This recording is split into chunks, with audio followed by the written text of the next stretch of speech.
Welcome back, my lords and ladies, to the Cast Beyond the Wall. We are your guide to all things Westerosi, and we're here to bring you a review, an analysis, and a fan v fan debate on each episode of HBO's Game of Thrones successor series, House of the Dragon.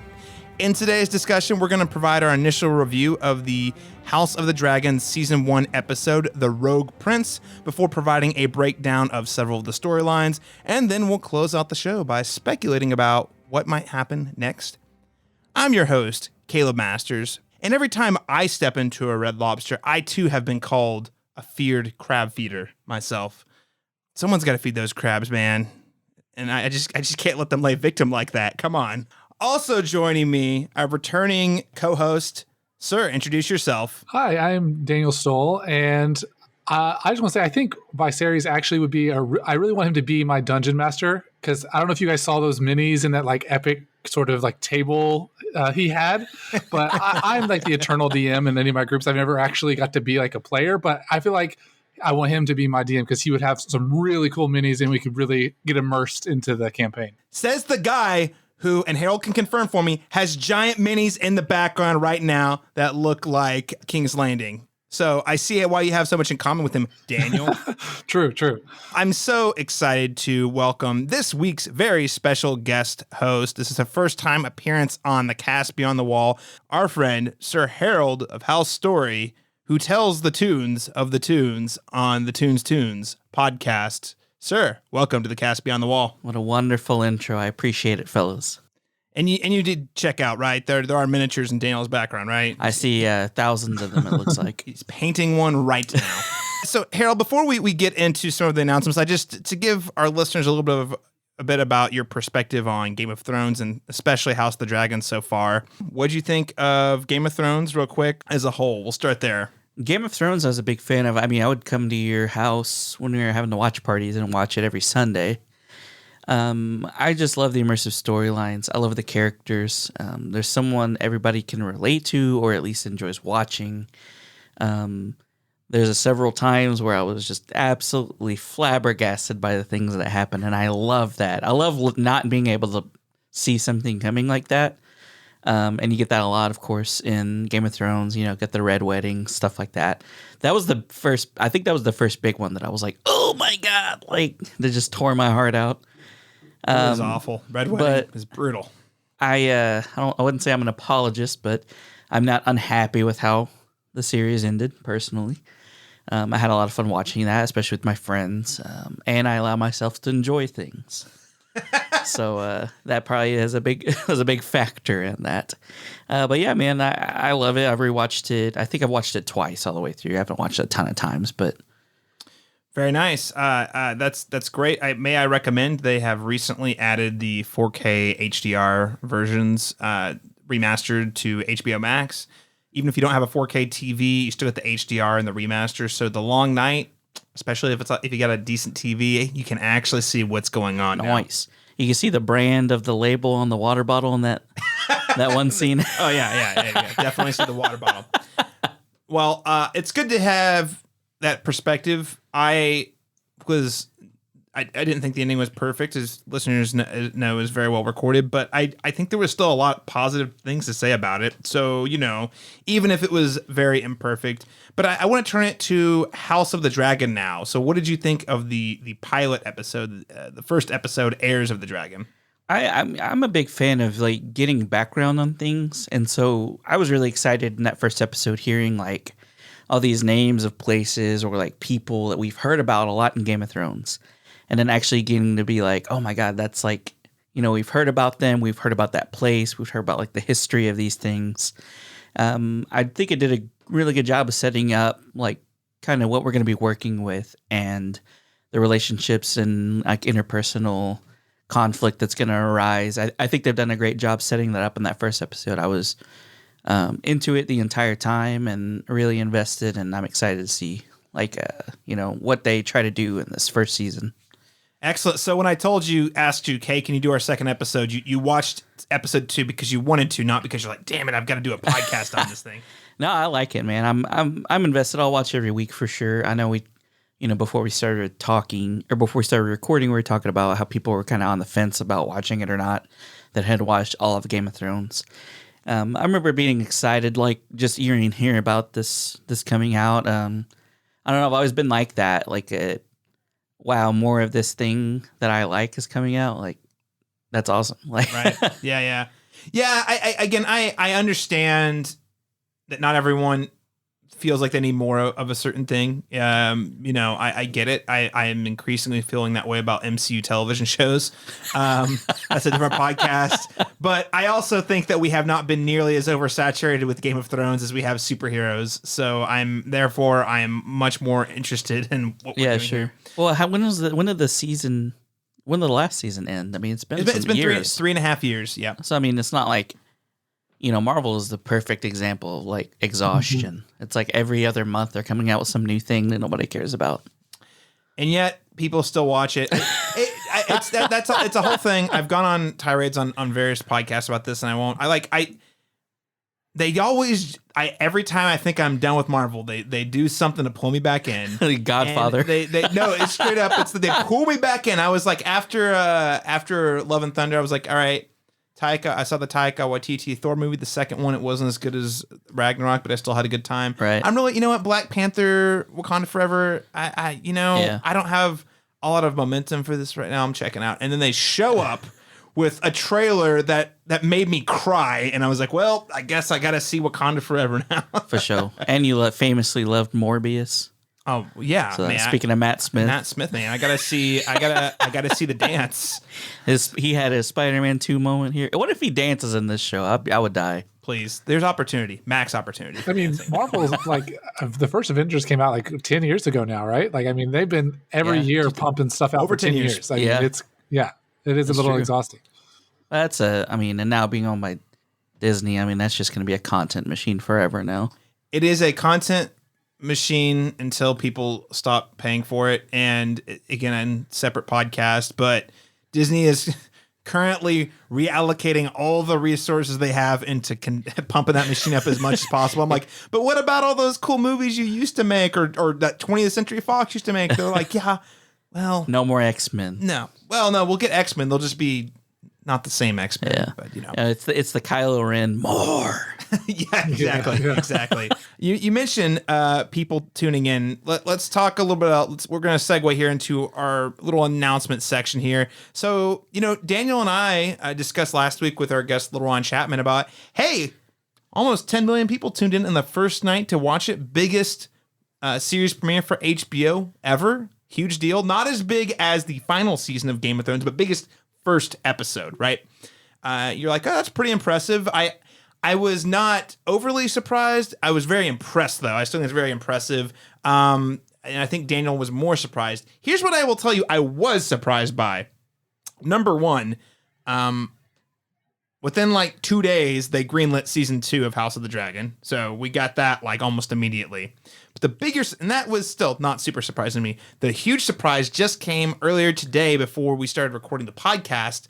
According to the Wrap, House of the Dragon's episode 2 ratings actually went up 2% from 9.9 million to 10.2 million who watched it last night. And I don't know, I'm not going to sit here and say I'm an all-knowing thing, but from what I understand for how television ratings generally work is, usually you have a big turnout at the premiere, and you slowly lose that number throughout the season with occasional spikes if there's like a highly anticipated episode. So for them to actually go up even just 2%, that's a pretty big deal in my book. That means they have grown the people watching live versus it going down after a highly marketed event. So anyway, just very impressed. What do you guys think? Daniel, you excited? There are 0.2 million tuning in. Job security, my man. We are in it. Yeah, I guess that's true. No, I'm like you. I was a little more surprised that best opening of a show ever. And then to have it go up is pretty surprising, I think, for sure. So yeah, I think that we had sort of, like you were mentioned a second ago, we were kind of talking about before the podcast, before we started recording, that I think maybe there were at least some people who had some hesitations before wanting to tune in. And then once they saw everyone sort of the big numbers coming in and the people were generally having a positive reaction to it. I think that was probably encouragement to some of those people who are a little bit more hesitant to say, okay, I probably should go ahead and jump on this right now. So that I think that might be where those numbers are coming from. But yeah, really impressive to have it go up after one. I know a lot, usually during, a television series premiere, a lot of people will turn in for the pilot, and then the people who are like, this isn't for me, will check out. And then you'll kind of start to get more stable numbers after the first couple of episodes. So.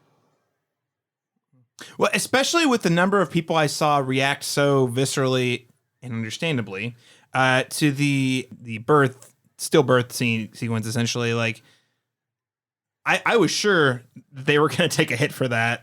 Again, I know like it's Game of Thrones, but still, it was pretty graphic, and I think a lot of people said hard to watch. Some people said they didn't finish it after that. So it was really interesting. Harold, anything you make of this increase in ratings? It is definitely interesting. I mean, it's, we spoke about it a little bit before. I think it may have been just a product of people that were kind of on the fence, and then others that had their mind made up that they're going to watch it from the beginning, kind of, recruiting those people on, getting them on the train of like, let's check. No, like, it's actually pretty good. Check it out, man. Like, for sure. Like, co-signing, giving something like that approval. It's just like such a common thing now, like people recommending things to friends. And I think we had a little bit of that going on for sure. I'd be interested to see what those numbers look like for Game of Thrones, episode 1 versus episode 2. Oh, the original series? Yeah. I'm gonna have to go back and cross-reference that. That's a good point. All right. Other announcements here. Not really an announcement, just a quick reminder, listeners, that if you want to stay engaged with us here on the Cast Beyond the Wall, you can find us on our social media channels, including Twitter at cast_beyond_GOT. We're also on Facebook at facebook.com/Cast Beyond the Wall. And listeners, I need your help. I have a favor to ask you. It's not going to take very long. I need you to rate and review this podcast on Apple and Spotify. Daniel, I have a serious question to ask you. Have you, in fact, rated this podcast on Apple and Spotify? I have.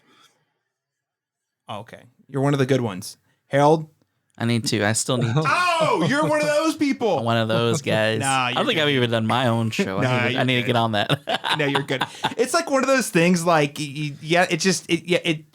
listeners, we need you to rate and review the podcast, specifically on Apple and Spotify, just to help us get discovered by more listeners just like you. There are so many Game of Thrones podcasts out there, and if you think our show is worth being one of the ones that folks listen to, giving us that rating and that review is going to help us reach more folks and give us a leg up on some of the other Game of Thrones podcasts. Next up, just want to remind you, this is a spoiler disclaimer that we are not going to be spoiling any future events of House of the Dragon from the source material, Fire and Blood. So again, none of us really have any foreknowledge of this specific series, and we plan to keep it that way. The most you might get is a little bit of chatter about the next time on towards the end of the episode. That's about the most you're going to get. And lastly, subscribers who really are watching their feeds are going to notice that we launched a new little special mini-sode series that's coming at you immediately after the episode airs. So my partner in crime, my fiance, Video Peach, who also designed our logo for the show this season, Lauren Weingart, her and I are doing a little mini-sode series called Rapid Fire and Blood Reactions, where we just give a very short, somewhat less organized, visceral take, instant take on what we thought of the episode, just to kind of give you guys our thoughts more quickly. Those will be coming at you usually on Monday mornings, Sunday nights, Monday mornings. We're going to get to as many episodes as we can. I know there's a couple of scheduling conflicts later in the season where we might not have one, but please do stay subscribed because you'll have those delivered to you right up that next morning. All right. With all that said, though, I think it's time to get down to business, gentlemen. Let's go ahead and jump into our discussion covering the Rogue Prince. The road ahead is uncertain, but the end is clear. Against who? Whomever may dare to challenge us. The threat of war looms.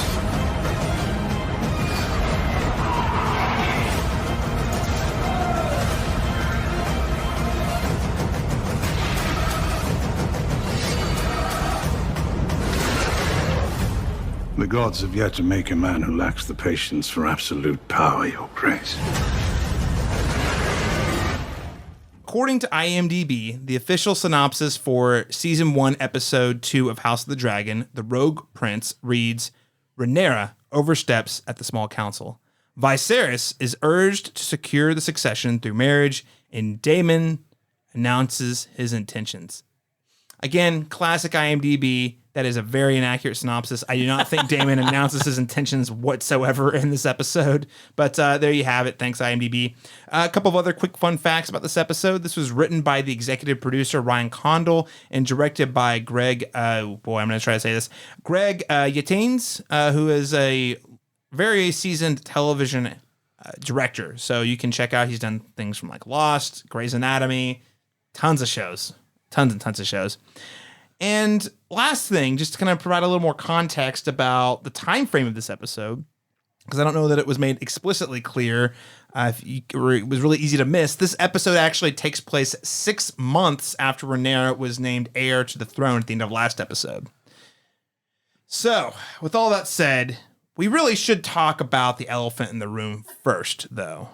And of course, I mean the new opening credits. Probably more anticipated than the content of the show was the new opening that was missing from last week's episode. We were like, where's the opening at? I was literally talking to Lauren when we watched it. I was like, can't wait to see what this opening is. Wasn't in episode 1, but here we have it. Episode 2. It has arrived, and I'm going to get into details about what it might mean here in a second. But Harold, I'm going to throw it to you first. What did you think of this new opening? I've always loved the little elements that they put into that. You know, I always love the map stuff and the Game of Thrones, the original. This gave me very much, I don't know if I just watched this. Speaking of Marvel earlier, I watched Blade. The original? The original Blade. Oh, Wesley such a great movie. Snipes. And it kind of gave me that vibes of like how they bled him and the blood was kind of getting into all these other. Oh, yeah. It was very much, it reminded me of that, but if I hadn't just watched that, I may not have thought of that. But I've always loved the score. It's such a great, iconic score. I'm glad that they kept that. And just even beyond the intro, I know you only asked about that specifically, but I love to hear that motif throughout the show as well. I think it was a very interesting choice for them to keep the same theme song as the original. A lot of mixed takes on the internet about it. It seems like you're pretty pro. I thought it was cool. You thought it was cool. Daniel, what did you think of the new sequence? Yeah, I mean, that's probably one of the most perhaps one of the most iconic theme songs to a show maybe ever. And I think that whatever they created was never going to live up to that. So I think it's fine that they stuck with it. I think it works.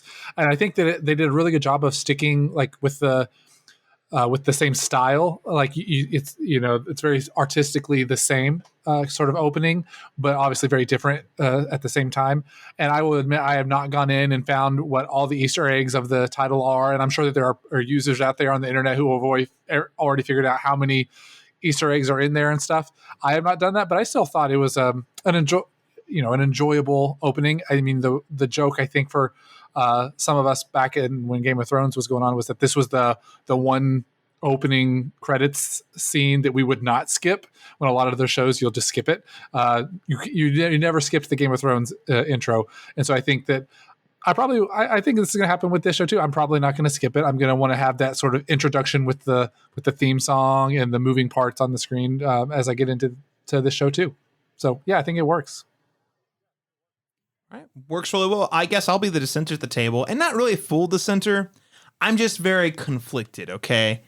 So on one hand, you have the power of nostalgia and hearing the Game of Thrones score like just start up. You hear the HBO, the yeah, and then do chills, right? Iconic. It's iconic.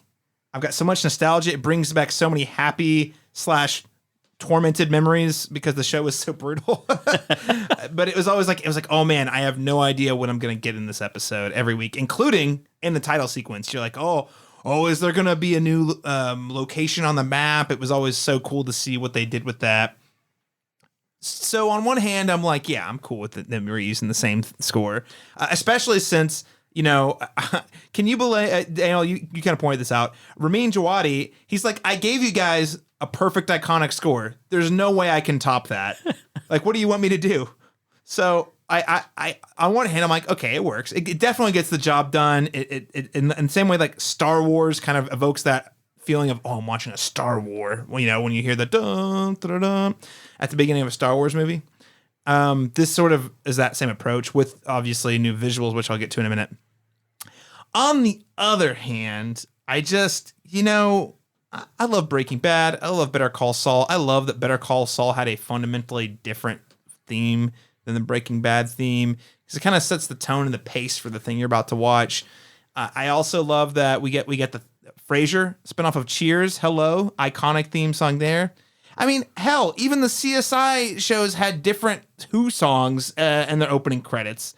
So there's part of me that's like, I would have loved to have seen a remix or something. I don't know. Being nitpicky, hyper nitpicky.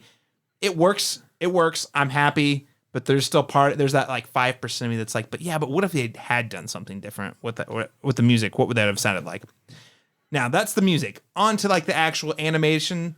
So Harold, I hadn't thought about the Blade reference there, but it kind of makes sense. So for those of you who have not seen the 1998 masterpiece Blade, starring Wesley Snipes, and I do maintain it's a great movie. Kicked off the MCU, baby. It really, really did. We would have no MCU if it wasn't for Blade. There's spoilers for a movie from 1998. There is a sequence where his blood is very powerful because he's what they call a daywalker. He's half human, half vampire, and they need his blood to execute this ritual. So they like literally like are poking him with like spikes and stuff to get him to bleed, and the blood's flowing through this really intricate, ancient looking thing to give this guy superpowers. That is kind of what this is doing a lot, actually. Like it's the blood flowing from like a little icon to icon. We get, again, a lot of Easter eggs. I can't keep up with them. I'm actually going to be probably examining this for weeks. But I did see, you get to see Aegon the Conqueror on a dragon entering Westeros for one of them. And my understanding is that you kind of start at the beginning from there. The blood is the Targaryen bloodline kind of spreading out and branching. And one sort of like analysis I read online was that it stops at Rhaenyra because she is the one who is set to be the heir. So I kind of wonder if they're going to mix it up as political alliances shift or the position of power changes. If they might tweak the sequence a little bit and what those icons look like or what they do. I will say though, this one just doesn't have the benefit of the world map. The world map is again, it's super cool. It actually serves a purpose, like geography-wise. You get a real sense of, when they say across the narrow sea or an Essos, you're like, I know where that's at because I saw it at the beginning. So it's kind of missing that actual function as well. So all that to say, I don't think it's as good as Game of Thrones, but it's pretty damn cool.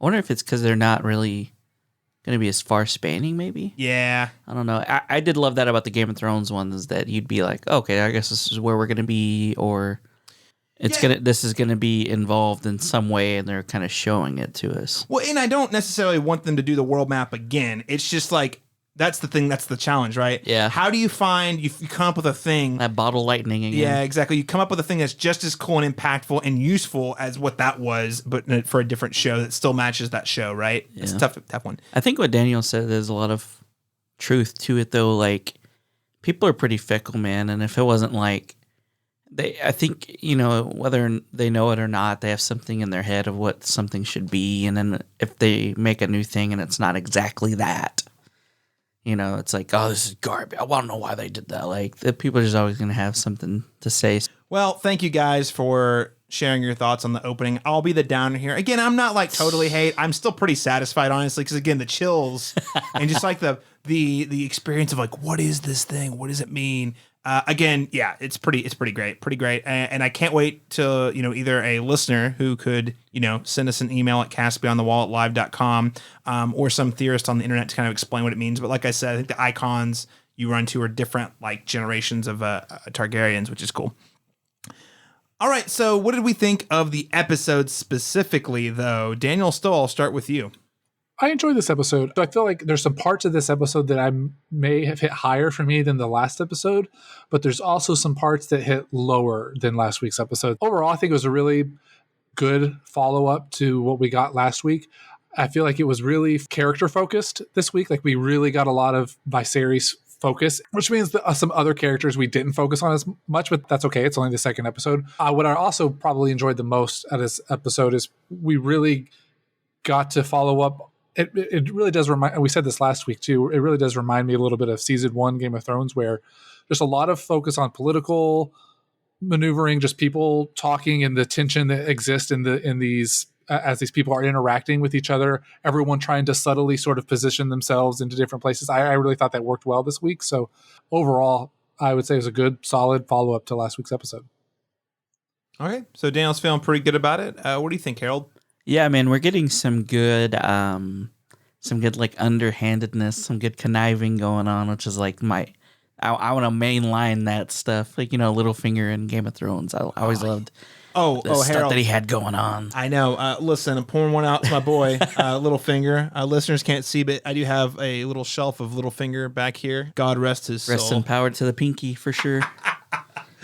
The man they called Pinky. But yeah, I mean, I love, you know, what's going on with the small council and, you know, trying to weasel his way in there to like, let's make a really good solidified bloodline. Mm-hmm. And he has a thing going on with the Hand's daughter, you know, that's kind of a weird interaction that's going on. And then everything going on with Daemon.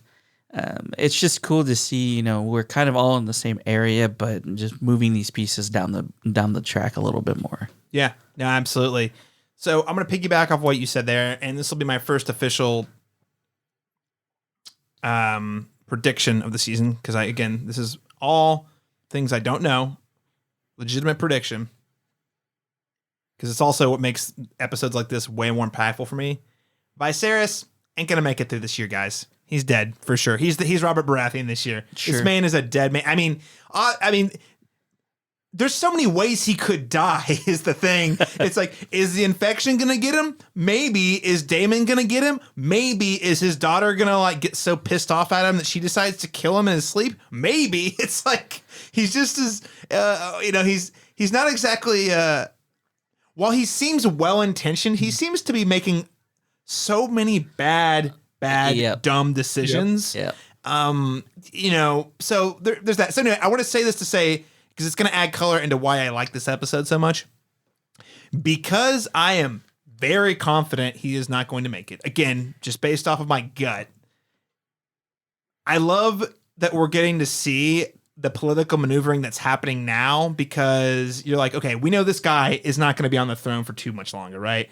So who is going to get the first leg up, and how are these like seeing how these alliances are forged? And I'm like, ooh, well, if this guy's friends with this guy, like the fact that you've got Viserion over here, you know, working with Daemon, and we know what Daemon's game is, and then you also have Otto Hightower, who is very like Baelish-esque in the sense that like he's making a lot of moves. The big difference is we're not getting any of the quiet monologuing that we would get from Baelish, but you're like, he's doing things that you're like, that's a pretty big play, but he's never coming right out and saying what he's trying to accomplish. It's just he's very subtly, oh yeah, he's like calculated, very calculated. Hey daughter, why don't you go comfort the king? Yeah, wear your mom's dress. You know, like, bro, chill out. Mm-hmm. Or the way he pushed Daemon out was saying, hey, we need to name an heir right now, and we know that right now Daemon's not exactly in the good boys club. Now here's where it gets interesting. I feel like Otto Hightower is extremely arrogant because things are going his way. We're going to talk about it, but it's like, I don't think like the fact that Rhaenyra got kicked out of the small council because she was a woman. I think his assumption is that she was going to be easy to control, and she might be right now. But I just like, again, you see the like bubbling up and the people, like the resentment, you know, being fueled in these various relationships. So just seeing how all of that sort of, again, a political maneuvering, politicking happening behind the scenes with my confidence being that he won't be king by the time the season's over. It just has me so excited. It makes it so much more fun to watch, because it's like, we know where this is going to end inevitably, but it's like, which way is it going to go? Who's going to get there first? And like, which of these relationships is going to cross another one, right? So lots of fun. All that said, though, yes, I love going back to the root of Game of Thrones season 1. Lots of people talking in rooms, a lot of the backstabbing piece. But we also got a really awesome sequence at Dragonstone this week, which, by the way, it was nice to be back at Dragonstone. It looks both the same as I remember, but much better. Probably that budget talking. And, so just lots of great organic, like, characters, like, just going at each other without actually pulling the trigger, you know? I have a quick aside, not to derail this too much, but I saw a funny point that someone made about the season 1 budget of Game of Thrones versus this. And they're talking about, man, Robert Baratheon was broke. I saw that. Yeah, the meme. This guy didn't have no money. Look at his stands. Daniel, did you see this? They did a side-by-side shot of the tournament, King Robert's tournament versus Viserys' tournament. That's funny. And it's like, boy, Baratheon was broke. Baratheon, my God. One thing that I did just want to point out was the relationship between Viserys and Daemon. It's tumultuous, but then it's also like they have like this respect for each other almost begrudgingly. Like when someone tries to talk bad about the other, or when it's like a thing of like, you can't talk bad about my brother, only I can. Right. And so I really like that dynamic so far of like, he defended him in the small council meeting. Mm-hmm. And then also whenever they had that like clandestine meeting, he was like, whoa, that's my brother. I could talk about him like that. Right. Well, and I love that you point that out, because also you have, as we'll get into later, the encounter between Daemon and Rhaenyra, right? Because clearly there is real, like the family ties are real. That's what's kind of nice. Like at the end of the day, politically speaking, these people are at odds, but I do think they actually have a certain level of love and respect for their relatives. That's the problem with power. Power corrupts. Mm-hmm. Power corrupts. And it's just they forget that at the end of the day, they're just like family. But there's this added element of this struggle for being the person who's on top. And it's just, that's the whole struggle of the show for sure. Exactly. Who's going to be on top? Speaking of that family ties, maybe they just didn't watch enough of the Fast and Furious saga. So that's where they went. That's where they messed up. Yeah, right. Vin's the only guy on top in that franchise. All right. Well, the last thing I would just say is this, and maybe it was because we had that time jump, and I'm interested to see where we go with it next week. There was something of a more self-contained element to this episode, which I really liked. It's like, okay, this episode had a beginning, a middle, and an end that wrapped up, and obviously it sets up what's going to happen in the next episode. And I'm talking mostly, of course, about like Viserys is choosing who he was going to wed. Was sort of this episode. It started and it ended here, while also setting up, bigger arc with our friend the Crabfeeder, which we're going to get to in a minute. So again, structurally, I just thought it was a lot of fun, because I feel like I'm in that sweet spot of, I could just tune in this week and be cool, but also feel like my investment in time is getting us and pushing the story forward. Sure. Mm-hmm. Again, and even just the way that you have down to the way you have Viserys, like having several individual scenes with those characters. Like, all right, well, I've got this decision I've got to make. All right, now I'm going to talk to Otto and hear what he says, and then I'm going to go talk to my daughter and see what she says. I don't know, just the way it all kind of flowed was really nice, and it moved quite a bit. So I'm a big fan of this episode. I think I might have liked it better than the last one. So Very solid episode 2. True.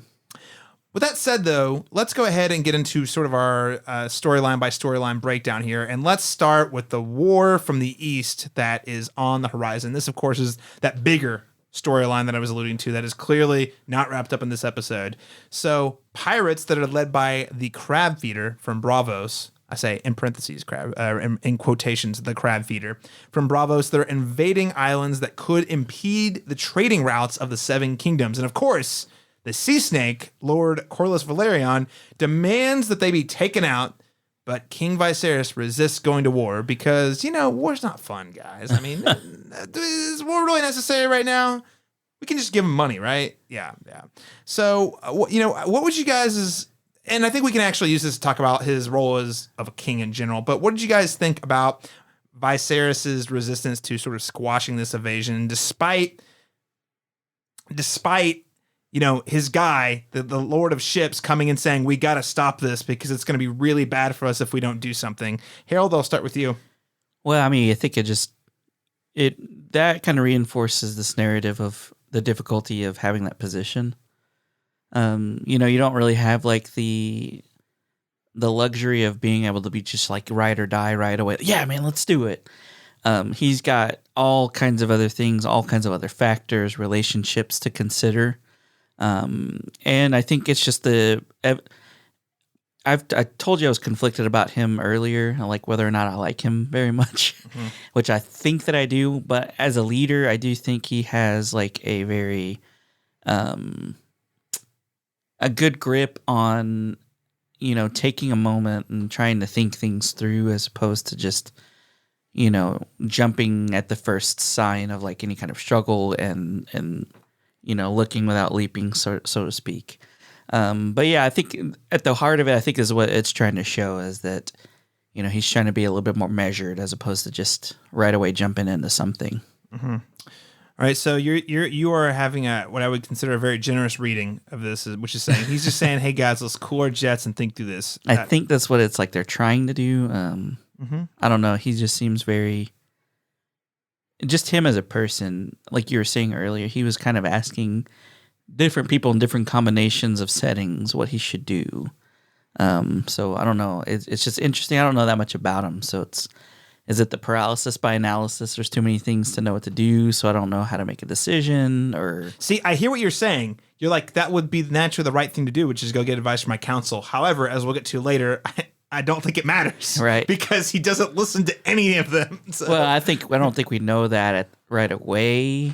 Well, not in this scene, but not in this scene. No. But like yes, his kinghood is interesting. Yeah, his decision making. You're just trying to learn how he is and kind of see how he interacts in public versus what is the actual thing that he decides to do. How does that match up with how he wants to be perceived? Mm-hmm. Which is a big deal because, as is pointed out by Velaryon in a later scene, the optics are that it's the throne is in a moment of transition, which means it's vulnerable.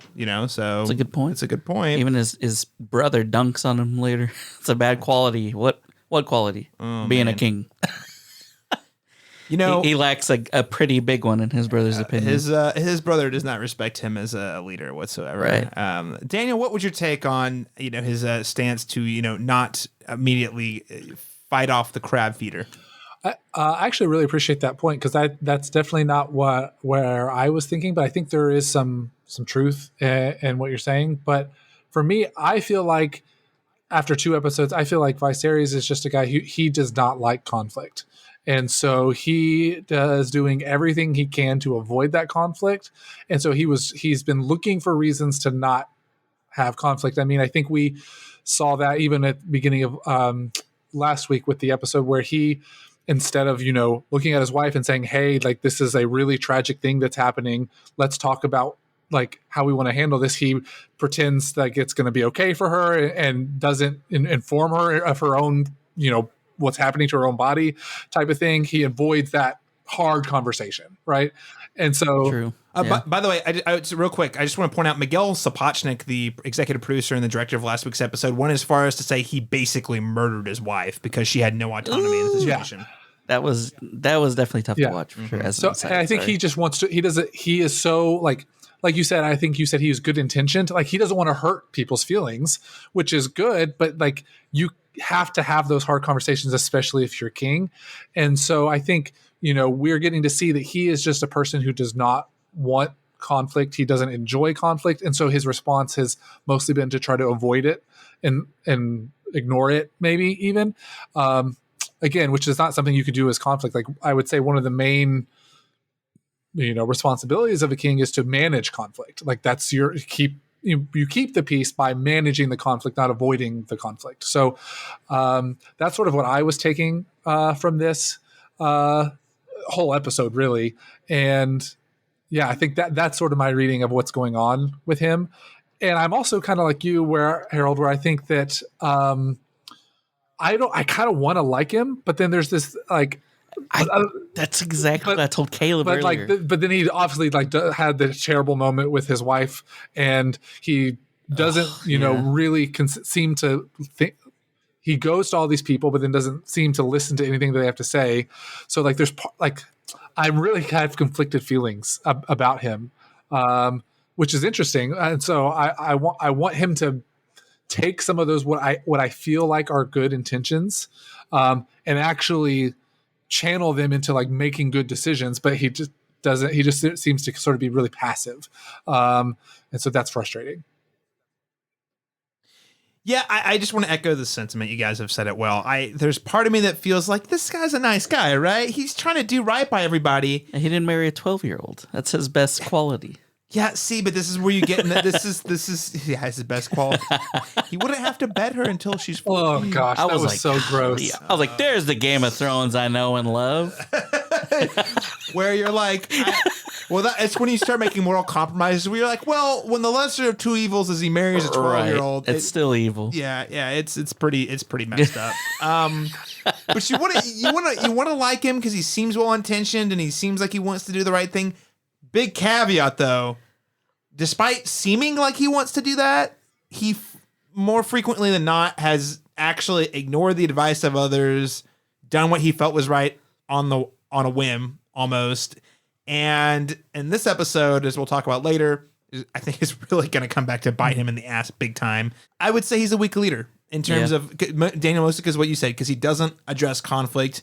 And instead of taking the input of others and challenging his own like views or thoughts on it, my take is he's more or less looking to find other people to validate how he feels about something in the moment. Yeah, confirmation bias. Because again, that's the thing. My take is, we'll get to later, is when he's going on asking all these people for advice, I'm pretty sure he knows what he wants or doesn't want. He's looking for someone else to talk him, to agree with him so he can feel good about the decision he ultimately makes at the end of the episode. So anyway, which is what people do. It's true. You know what I mean? It doesn't matter if he's a king or not. I mean, he's a person, and that's what people do. Yeah. Absolutely. Everyone does it. And especially if you've worked in some sort of corporate infrastructure, you definitely have worked for people who do this all the time. So, yeah. I think you nailed it, though. I think he wants to appear as if he's doing the right thing or being a good leader. But there's just like not really any substance there. Yeah. So maybe Daemon has a point. But for now, though, I gotta ask you guys, what's up with this crab eater guy? Holy cow! Talk about the episode taking a moment. That we get some big introductions in Game of Thrones. Historically speaking, I mean, we all obviously we have one of my favorite. I don't like the character very much, but the iconic introduction of Euron Greyjoy, where he says, "I am the storm," and throws his brother off the bridge. This show is really good at introducing characters. This one though is like this guy. They're trying to scare you shitless before you even see who this is. Right. The way that you see the crab, I didn't even know crabs could eat people. Holy cow. Terrifying.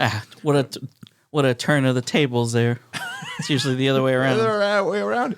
I thought I was the only one who fed people to crabs at Red Lobster. So I have a little bit to say about Mr. Crab Eater Guy. But firstly, before I do, I just want to get you guys do a vibe check with you guys. What did you guys think about Crab Eater Guy and sort of setting him up as at least a mini villain, I assume, for later episodes? I'm pretty sure. Daniel, I'll start with you. It's like sort of like a what the fuck is going on with this guy? That's kind of how I feel right now. But I actually think so. Last week, we can talk about this a little bit more when we get to Daemon stuff. But I really felt like they were going to set up Daemon as like a main antagonist. After this episode, I'm not so sure. Like, I'm wondering if like seems to be more of like a traditional like this is a guy that we shouldn't like, this crab eater guy. And so I'm just like, what is going on with this guy? So I think we're going to get a little bit more of that next week, based on like the next time on episode at the end of the episode. So I don't know what to make of it, and I'm just like I'm interested to see more, just because I have no idea what is going on and what it means for these characters or anything like that. So I'm mostly just in the dark, excited to see shed some light onto that situation. So. It's too bad Austin is no longer a host on this show, and he abandoned us, because I feel like he would love the Crab Eater Guy. I mean, he definitely was the Iron Islands Greyjoy fan, and so I feel like this would fit right into one of his favorite areas. So, I agree. That scene where the crab crawls out of the dude's skin. I get goosebumps just talking about it. Harold, what do you think about Mr. Crab Feeder Guy? And then I'm going to tell you more about in a second. Yeah, I'm really, I think mostly with that, I'm really hoping it just doesn't end up falling flat. I would like to see, it seems like a really interesting and compelling potential storyline. I hope they end up doing something with it, and it's not more of like a, I don't know if it would be like necessarily like a red herring or like a something that ends up not being that big of a deal, but it'd be interesting to see for sure. And it's, they're doing a good way of cooking up this thing of like, this is the main conflict, but then we also have infighting, kind of that frame story way to address it. So I'm interested to see where it goes. When they first pull up on the scene, it gave me big Pirates of the Caribbean vibes. Like I halfway expected Jack Sparrow to come running around a corner somewhere in that when they were inland with the ship off in the distance. Yes. Oh my goodness. Johnny Depp needs the work, I guess, these days. So I'll give you guys a little bit about Crabfeeder guy. Crabfeeder. I keep saying Crabfeeder. Crabfeeder with an F. And his name is Craghas Drahar, aka Craghas Crabfeeder. And as we learn here today, Crabfeeder is the Prince Admiral of the Triarchy, a collection of free cities who've banded together to rid the Stepstones. That's the chain of islands in the distant sea that Velaryon, Corlys Velaryon, was upset about. So he has a band of pirates. Now, here's the thing. Technically, he does not represent Braavos of the Free Cities officially, but he apparently is backed by very wealthy, powerful people who reside there, and that's why Viserys doesn't really want to get involved. He's like, we can negotiate with those people. Don't worry, we'll send them money. It'll be good. We're already talking to them. And meanwhile, Corlys is like, dude, they're destroying our economy. They're killing our people. Here's another thing about Viserys. Sorry to pause it. Another thing I'm picking up on in this episode is dude doesn't actually value real people very much. Like, I'm sure, like, when they're in front of them, he seems to have a lot of empathy. But like, he's like, oh yeah, money. People will die. We'll send them money. They're good. Like, I really didn't until you said that a minute ago. I didn't realize how much he invalidated him bringing this thing to him. Mm-hmm. I'm like, we'll just pay him off. And he's like, bro, I'm sitting here telling you this is a problem. like we can't just pay them off. Yeah, like, I didn't think about that till you mentioned that, till you phrased it in that way. So at the end of the day, I am with you, Harold, though. Mr. Craghas Crabfeeder here, I'm really interested in seeing more. The way they shot him and framed it and bookended the episode with like this eerie imagery about this guy really tells me he's at least a season-long bad guy. Yeah. What I'm worried might happen is next episode they dispose of him really fast, and it's like you don't know. I mean, right? You have no idea how it's gonna go. It could end up looking like a real asshole if he's like one of the worst villains in the history of the entire series or something. He looks like he might fall flat. Might fall. Well, that's Game of Thrones has done it before. Where you're like, I mean, some people have even accused the Night King of being that thing where it's like all this build up and you dispose him in an episode. But I don't think that. But I've heard. That is a concern I have for this character. With all the cool imagery and like, the buildup. Yes. So I hope that is not the case.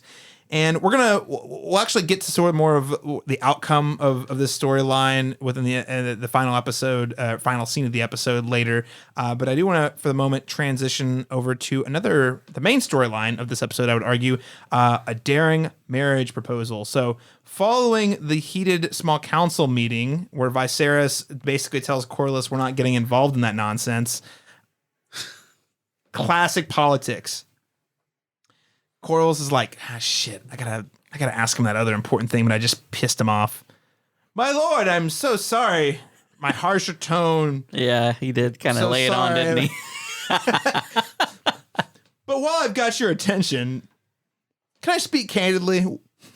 How would you like to marry my 12-year-old daughter to sort of strengthen the realm? Okay, that's obviously the abridged version, but I actually thought the exchange was pretty cool, pretty interesting to see kind of how these guys interact. Again, Viserys being the one with the power, while Corlys seems very urgent in his requests, both of his requests, and the pitch from my view that Corlys gives is pretty rock solid, which is, hey, optics. We're weak right now. Your brother's out there challenging you, disregarding you. You just put the first women in history as your heir. And now we've got these pirates down here who are, hijacking our trading lanes. Like, so, all of a sudden this actually turns out to be an entire season about the Trade Federation. And then all of a sudden the Battle of Droids show up. Yeah. So anyway, I just say it to say, like, his pitch was on paper pretty compelling. He's like, so I think we are the two last remaining houses from Valyria, which is the ancient house, which is, we've already heard them talk and build up, is like that was the pinnacle of civilization within this world of Game of Thrones. He says we should join our houses together, and that way we can show them that we mean business on the sea. So my question to you all is, do you buy the pitch? Harold, starting with you. I mean, I do think politically, like, that pitch, if he had gone through with it in that way, I do think that would have, given them the optics and, like, kind of move the tide in the way that he thought that it would. We learned that how important those things are, and every decision ends up being. Even this one seems pretty big right now because it's like the first big thing that's happened so far, as far as like a political play. And so I do think that they would have gotten into that realm of possibilities with that action.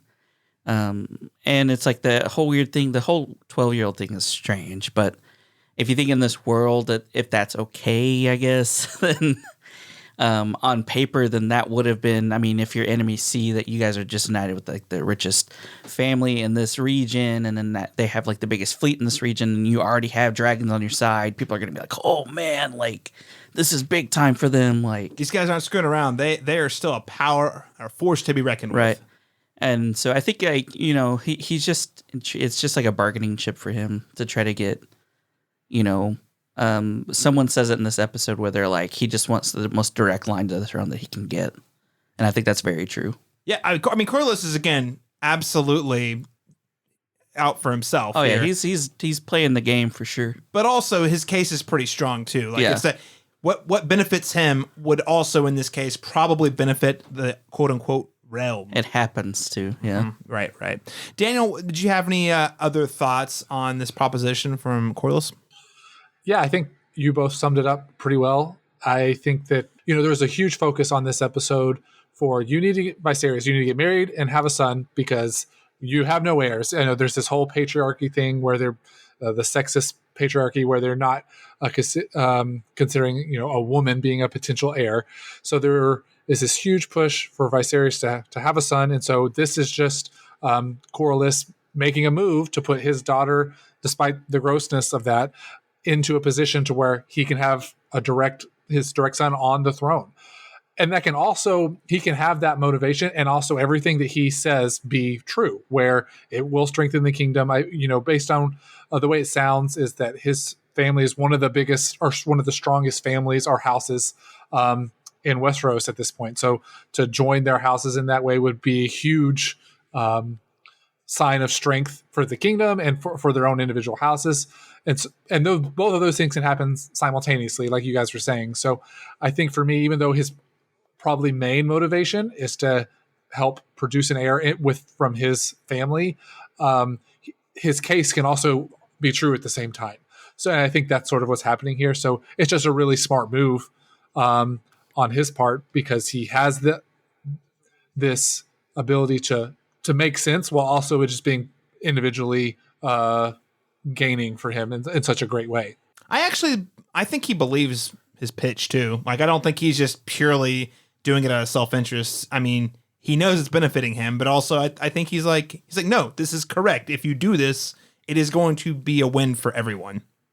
So anyway, all that said, we do have to then witness Viserys going on a date. That was with the jarring. daughter. Oh man, that visual was jarring. It was, sure. And then obviously you see why Viserys would turn it down. It's just uncomfortable just watching it. Oh my gosh, just. But you have nothing in common. Mother says you won't have to. I won't have to bed you until I'm 14. I'm like, what? Yeah, it was gross for sure. That's the most awkward date probably has ever been.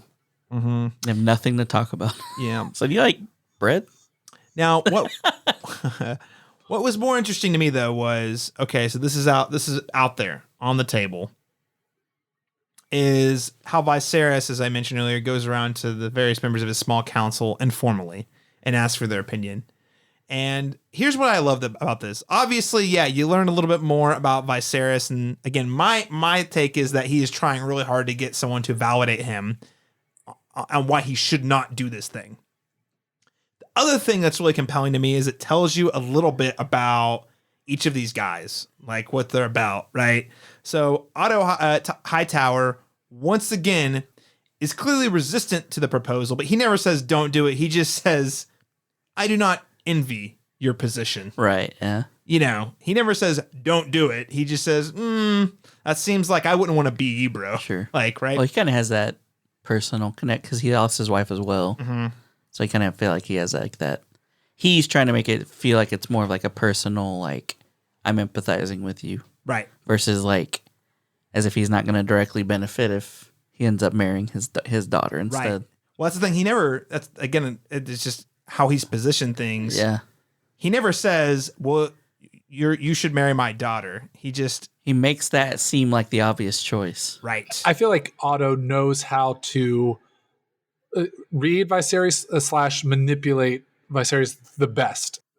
I think you're right. Like he knows his thing. Like he knows how to get to him essentially. Right. And so he is able to much more subtly get Viserys to do what he wants without Viserys realizing that's what he's doing. Whereas the other people, they're just, this is what you should do. You know, they don't know how to like have that subtle manipulation that Otto does, which I think makes Otto a lot more dangerous because he's able to do that.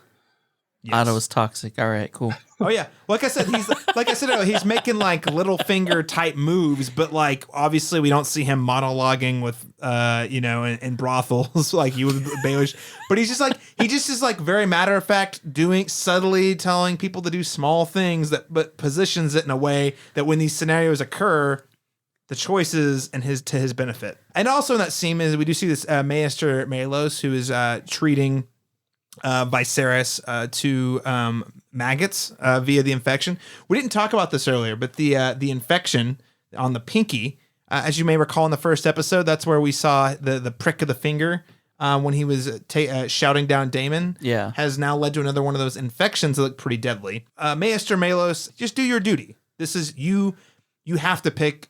You have to marry, and it's not about emotion. It's not about love. It is your duty as the king to produce heirs to strengthen the house. Right. Very matter of fact. Very practical, like as if a doctor would. You know, It's black and white.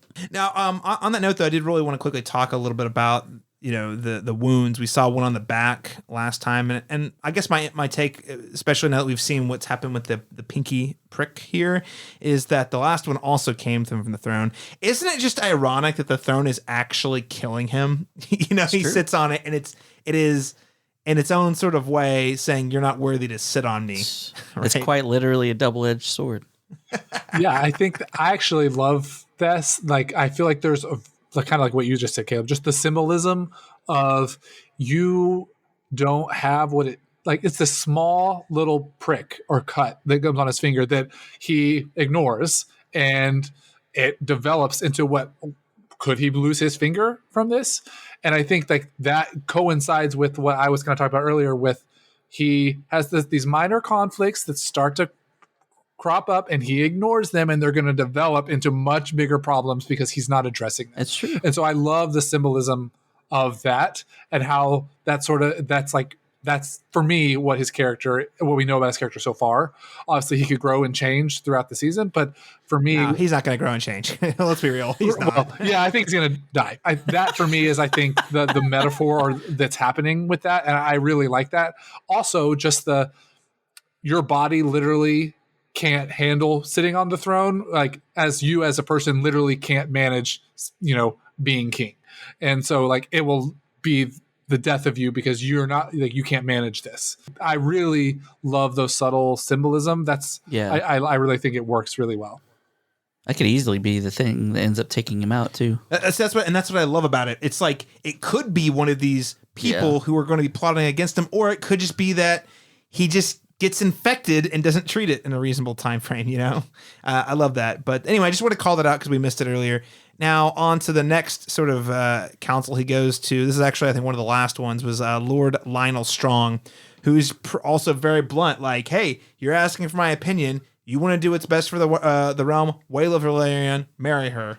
It's the obvious choice. Overtly telling him. Just like, no, like there's no way this out of is the move, bro. He's like, you asked for my opinion. I'm telling you my opinion. Don't you? I mean, it's when people are written like this too, in characters and shows. Everyone has a friend like that. I think that they ask your advice just to not take it. I'm like, don't even ask me, dude. Yes. Mm-hmm. So I think that's one of those things that like reinforces a character like that. You're like, because ostensibly everyone knows someone like that, and you're like, God. Just, hey, why did you just do what you're going to do anyway? Yeah, exactly. Again, I think that's the form of, I was hoping you would tell me what I wanted to hear so that I would feel okay about this thing I'm going to do anyway. It's the confirmation bias for sure. And the next one I want to call out here is he consults with Rhaenyra. And this is where I feel like he might have been vaguely manipulative on his own, because they share a very nice touching moment where he says, hey, there hasn't been a day that's gone by that I haven't missed your mother. The warmness that was once in the Red Keep is gone. And for Rhaenyra, it's like, oh, I'm so glad you said that because I feel the same way. And he's like, yeah, so I should get married, right? And and she's like, yes, father, you should do that. It is your duty as the king. And I understand as your daughter that your job is more important than me, which I was like, ooh, I get what it's just. That's what she says, though. That tells you a lot about her, too, which is when it comes to ruling, she understands that is number one, with everything else being number two. And honestly, his actions have demonstrated that with where he puts his time, but also, how he sacrificed his wife in hopes that he would get an heir. Again, so Rhaenyra seems pretty understanding about that. Again, I don't think... For now. Because he got a dagger later, but because he was not honest with her about who he was thinking about marrying, right? And that would have, I'm gonna guess that would have changed her opinion a little bit. I just really quickly, was there anything else you guys wanted to add about sort of this storytelling approach? The king sort of going around to different members, asking them questions. I loved it because it reminded me of those old Game of Thrones episodes. I think there was one where Tyrion was interviewing all these people to try to root out who had betrayed him. That sort of thing. I love that. Like, hey, I'm this person. I'm just going to go ask all these people, and you learn about so much more about the people he's talking to than you do the individual, really, right. Which I found a lot of fun. But anyway, just wanted to give you guys a chance. Daniel, anything you want to add to that? I was actually going to say that's what it reminded me of, like Tyrion going around talking to everybody. Obviously, not with the same, Viserys does not have the same level of cunning of Tyrion to have like another layer of like figuring out who he can trust or whatnot. But it definitely gave me that sort of vibe of going and talking, that type of scene. So yeah, I was just going to echo that. I got that vibe from it as well. Nice. Harold? Yeah, I think, everyone's just kind of handling everyone. I think, we even see her from Alicent, talking to the king, and then, wow, when the next time she hangs out with the daughter, like she's happened to be bringing up the thing that she talked to the king about. So I don't know. You see it. It's just Game of Thrones, Game of Thrones kind of thing. Like, it's so much fun. That's the stuff where you're like seeing the seeds being planted and the people politicking and stuff. So. Oh, it's so great. And I think you mentioned Alicent Hightower. See, here's the funny thing. He goes through and interviews all these people, and he has this conversation with Rhaenyra. Little do all these people know, Otto Hightower has beaten Velaryon to the bold proposition by planting his daughter there, as we said, immediately after her death. No one really knows that she's been visiting him. And genuine question I have is, I have no clue what Alicent Hightower thinks about any of this, because she's just playing the role. Yeah. She said she's being the nice, sweet, agreeable, I don't even know what you call her, servant to the king. She's there to comfort him. She's not to be disagreeable. Pat him on the back and say, yes, those are some cute models you're making. Tell me more about the history. And then he's like, oh, I didn't actually make these models. I just told them what to make. Another thing, just I wanted to quickly call out the other thing that makes this extra icky, specifically the scene that Viserys has with Rhaenyra later in the episode, is when he's talking one-on-one with Alicent. He's like, you don't mention our talks to Rhaenyra, do you? And you're like, oh, this went from creepy to really icky because then you're like, oh, so he knows what he's doing is kind of creepy. If you were trying to do that, that's exactly what that tells us as we're watching it, that he knows that something's wrong with what he's doing. Mm-hmm. Exactly. I thought that, what's the guy's name from To Catch a Predator? I thought he was going to walk out. Have a seat. Oh my God. It's on the Iron Throne. So we're going to have another sort of round of reality TV, Harold. This is a common theme in this episode.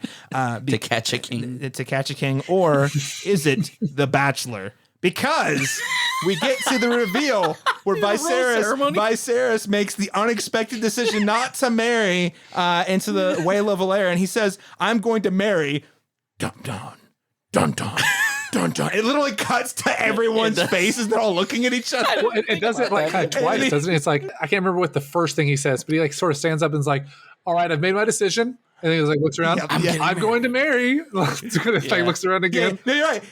No. 2 pauses. You're right.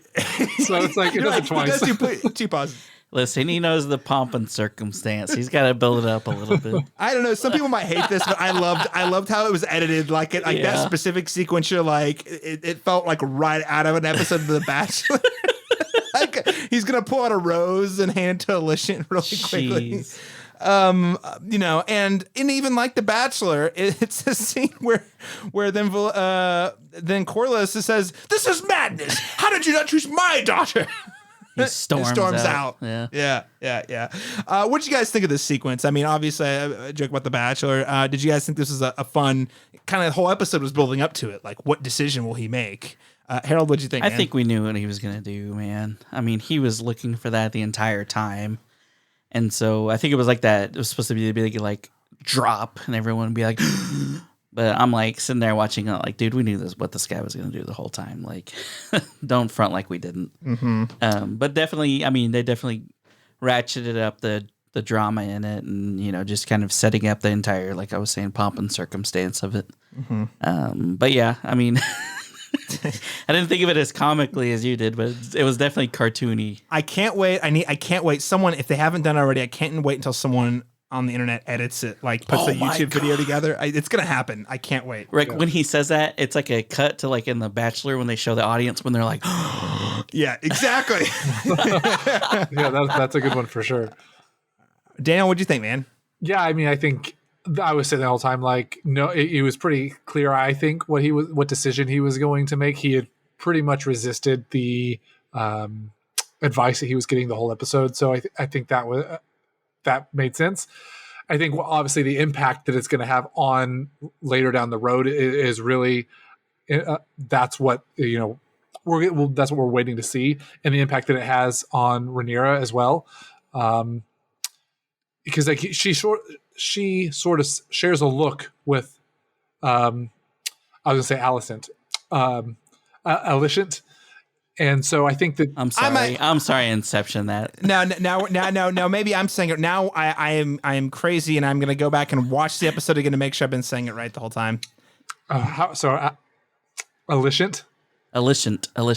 yeah. Rhaenyra sort of shares a look with Alicent, and so I think that there's going to be some drastic sort of impacts that might ripple through the rest of the season, honestly, from this decision. So I think while I clearly thought it was pretty obvious what he was going to decide, other people did not see that coming. And so that's the impact that this scene's going to have. And I think even taking it a step further, basically in this one decision, he not only loses the potential support from one of the strongest houses in Westeros, he inadvertently pushes them to Daemon. So, and now Daemon has that support, which is not going to go good for Viserys or potentially Rhaenyra, and also simultaneously damages the relationship that his daughter not only has with Alicent, but then there's any sort of trust that they may have been building together. So it seems to be pretty detrimental. Maybe over the next couple episodes, we'll see if there's able to be any sort of repair that occurs. But the first impact, I think, looks to be not good. What I also thought was interesting is he sort of has, like, as he makes the decision, he looks around and sort of sees the reaction of disappointment from everybody, and then he seems like, why didn't nobody was like, he seems to be surprised by the reaction when every single person in this episode basically told him not to make that choice, to make a different choice. So I find it interesting that he seems surprised. But yeah, that's sort of my thing. I think this decision, again, sort of what we talked about with this, what I talked about with the sword and it pricking him and it growing into something bigger. This is going to have some bigger impacts later in the season that we can't even foresee. But it's this is the seed being planted for later. This is going to come back and bite him probably pretty hard, I would say. But he was baffled for sure. He was like, well, if it isn't the consequences of my own actions. Yes, right. I never expected to see you. You know what it kind of reminds me of from Game of Thrones is the when Rob gets married to the to the girl. He marries the girl out of love instead of political marriage. We know that ended well. Listen, guys, here's the thing. I actually don't see any upsides to him doing this, politically speaking. What? Why is he doing that? Like, what? Because she's there for him right now in this time. He avoids. Yeah, that must be it. He likes to avoid conflict. I think she's been there for 6 months, supposedly, right? Since the very beginning. They've been having this conversation for 6 months. So he's gotten comfortable. And so he chooses an easy, comfortable choice instead of a hard, difficult choice. It's how I kind of see it. So, yeah. That's a great point. That's a great point, Daniel. Yeah. Again, just tells you even more about how this guy is. I don't want to. Coward's not is a very strong word. I wouldn't go that far yet, but he is definitely all about taking the easy route if it helps him avoid. You know, and actually, it kind of reminds me of a line that we hear from Corlys earlier in the episode when they're talking. He says, "You can either sail into the storm or you can go around the storm, but you can't let the storm to arrive before you take action." Yeah, and he is definitely I am going to put off anything difficult as long as I possibly can. But with this, I think he's just like, let me just chop down the sails with an axe. Yeah, for real though. Kind of what he ended up doing there. Literally cutting down the sails because he turned away the master of ships who has the biggest the biggest navy in the Seven Kingdoms. But I mean, he did show quite a bit of arrogance earlier because he's like, if we need the ships, he's not going to keep them from us. Right. I'm like, that right there should have told you he made his mind up. Like, why would that even enter your mind if you were still even entertaining that or hadn't already made up your mind? Yeah, guys, I guess all I'm saying is the more layers of Viserys we peel back, the more we realize he seems well-meaning on the surface, but under those layers, and this is why I love Game of Thrones, like, he's really selfish and, like, not in a way that is even beneficial to his own self-interest. And I would take that next step, I think, Caleb. I think I would say... You would call him a coward? I mean, obviously, you can't define someone in one word, right? Like, that's not his entire identity as coward, but I think he definitely makes cowardly decisions. I guess we'll say it that way. You're right. Because, there was a point where he was ready to confront his brother when he had heard what he had said. Mm-hmm. He was ready to go fight, and his hand's like, let me go do it. Like... Oh yeah. No, we're getting that could have been for a show, but I mean, who knows? Well, I also think Otto has ulterior motives to that. He didn't want the optics of the king going to, because if the king goes to stop Daemon, it validates Daemon's position. That his it validates from the top. Mm-hmm. Well, exactly. I also think that Otto doesn't think that Viserys will handle it the way that Otto wants it to be handled, and so I think that Otto is going because he knows that despite the fact that they don't agree politically, that they do have a respect and love for one another. And so he's not going to do anything to Daemon in the end, but Otto wants something to be done. So I think that's also part of the reason that he goes.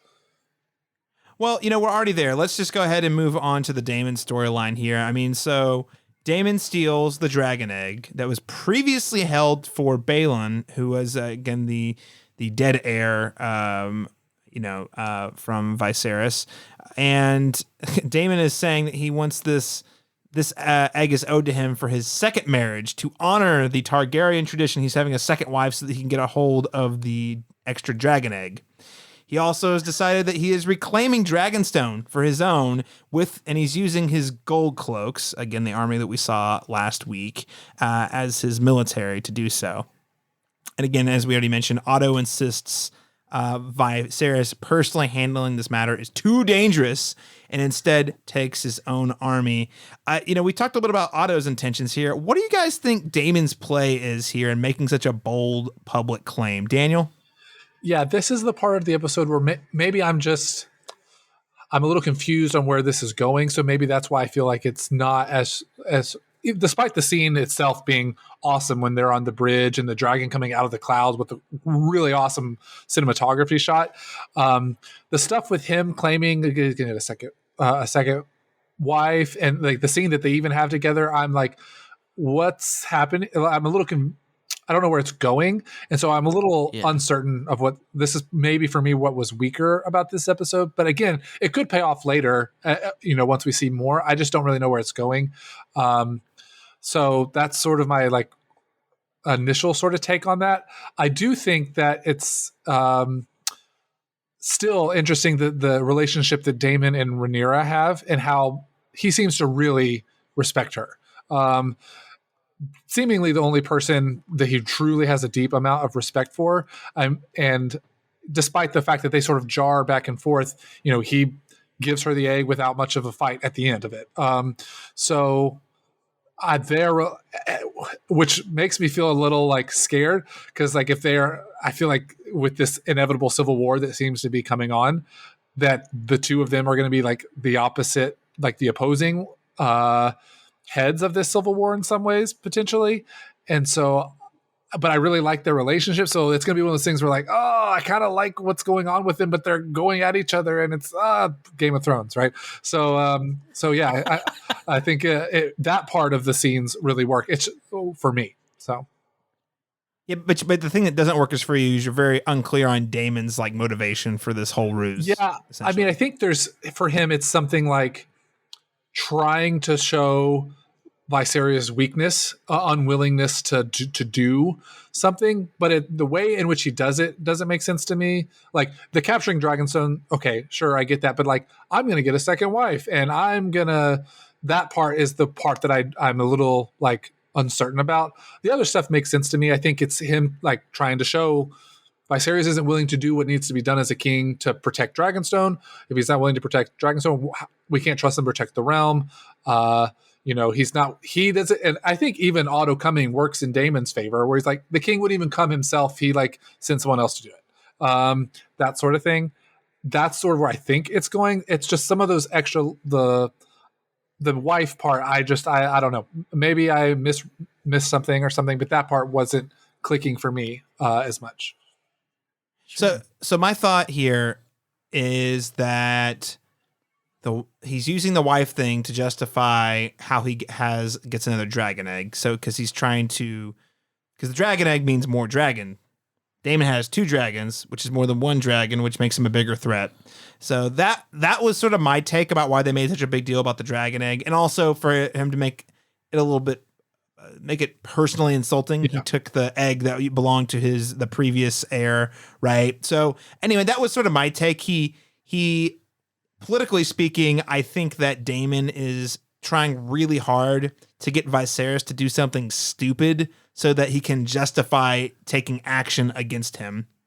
Or, Daniel, to your point, if it's not to take action, it's to show the 7 kingdoms and the realm that Viserys is in fact a bad king. He's trying really hard to draw him out in that way.